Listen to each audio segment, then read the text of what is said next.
Yusek Trigib Palayan. Then, where is he now? Would you know, Engineer Bernardo? Mr. Chair, ang alam ko po ngayon ay siya isang undersecretary ng Department of Education. So, bakit siya nangingialam sa infrastructure projects na worth 2.5 billion? No? At yung projects nasa Annex B, no? Bakit? Tinanong mo ba sa kanya anong pakialam niya rito?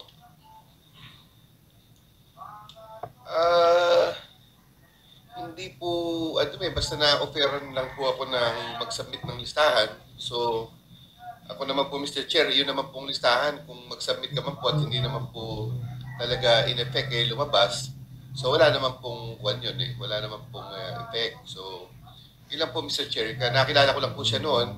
Tapos when he told me po and called me for a meeting to discuss about the program appropriations, doon po ako nag-try lang po ako sa kanya na mag-submit. Have you dealt with him before? Nakatrabaho niyo na ba itong si Mr. Olaybar dati? Kilala ko lang po. No, sa ibang mga proyekto ng DPWH? Hindi po, wala po akong makuha dyan. Except doon po sa dati na kami po kasi usually pagka po panahon ng budget nakikita po namin sila dito nung panahon po nung si Senator Angara po ay parang finance chairman. Okay, so in that regard, before, nakausap mo rin siya tungkol sa mga projects? Hindi po kami nakakausap ko siya sa mga... No, just say yes or no. Projects, infrastructure projects. Meron na kayong pakikipag-usap sa kanya noon? Yes po, pero Okay. In other words, this is not hindi ito ang unang pagkakataon.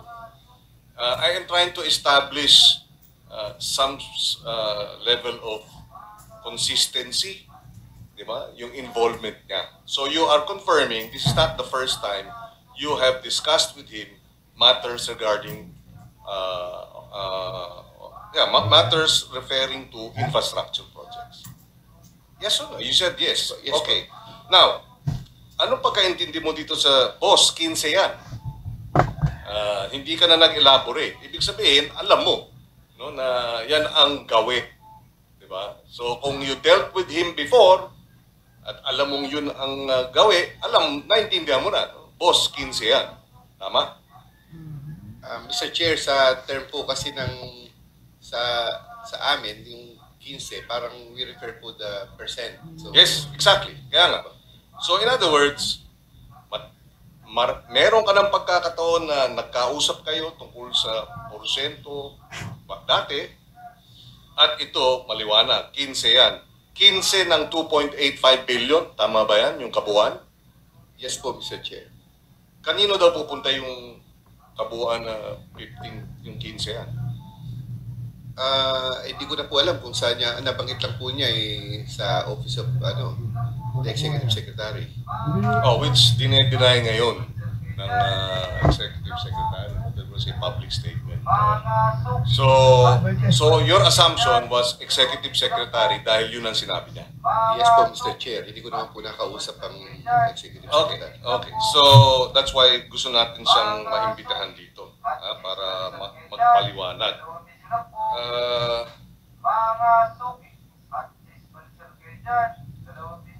So, tapos biglang nagkaroon ng special allotment release order. Hindi naman bigla. Thereafter, ilang araw yun? Tsaka kailan, wala kasing mga petsa no? So, hindi ko alam po. 3 buwan ba ito? 5 buwan? 3 linggo? Sometime in 2024. And program appropriations, yun ang actually tanong natin Paano? I think it was Senator De La Rosa who was asking the DBM. Sino ang nagde-decide na mag-issue ng SARO? DBM. So, sino ang kinausap ni Trike sa DBM? Hindi ba? Baka DBM at hindi Executive Secretary or Executive Secretary, although he's denying it, inutusan siguro ang DBM para mag-release ng SARO. Tama ba yun? I mean, this is hypothetical, no? Pero ganun ang sistema niyan, di ba? Somebody decided, the DBM decided ilabas yung SARO. Tama? Kasi thereafter and hindi mo pa sinasagot yung tanong. After the meeting, yung sinabing may 15 ka riyan, thereafter means how many days?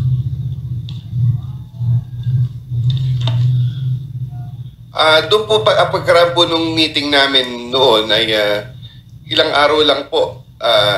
Inano ko po si Engineer Alcantara to submit the list. Yun po. Ilang araw? Ilang araw lang po. Araw. And then, nung sinabit, ilang araw na naglabas na ng SARO? I think mga ano din po, mga po months din, isang buwan, ganun. Isang buwan. Opo, hindi ko po Mr. Chair, sorry. Yes. Dahil, hindi i-release yan yung SARO kung hindi dinisyonan ng DBM. Hindi ba? Meron bang nag-influensya sa DBM? Meron bang natanggap ang DBM na 15? Hindi natin alam sa ngayon. Kaya magandang tawagin itong si Yusek Olayvar para magpaliwanag. Tapos diniliver sa Magallanes, Makati. Sabi nyo, would collect and deliver the agreed 15% commitment to me which I delivered or caused to be delivered in Magallanes, Makati. Tama? Meron po pagkakataon na ganun. Ikaw mismo. Opo, Mr. Chair. Tsaka other places. Ano yung other places? Kung saan-saan lang po. Saan? Minsan po sa Diamond. Diamond Hotel. Saan pa? Yun lang po ang natatandaan ko Magallanes, tapos Diamond Hotel. Bakit sa Magallanes? Sinong taga ron? Hindi ko po alam, Mr. Village? Chair. Doon po sa sa parking lang po doon. Dun sa okay. Sige. So, at magkano ang 15%? Yung ganun. Siyempre, 15% ng 2.85, di mo? So that must be about 280, 350 million, tama? Mga 300 plus po. Yeah, 300 million. Okay. Cash. Cash po. Laging cash. Yeah. Okay. Sige. Thank you. I will have further questions.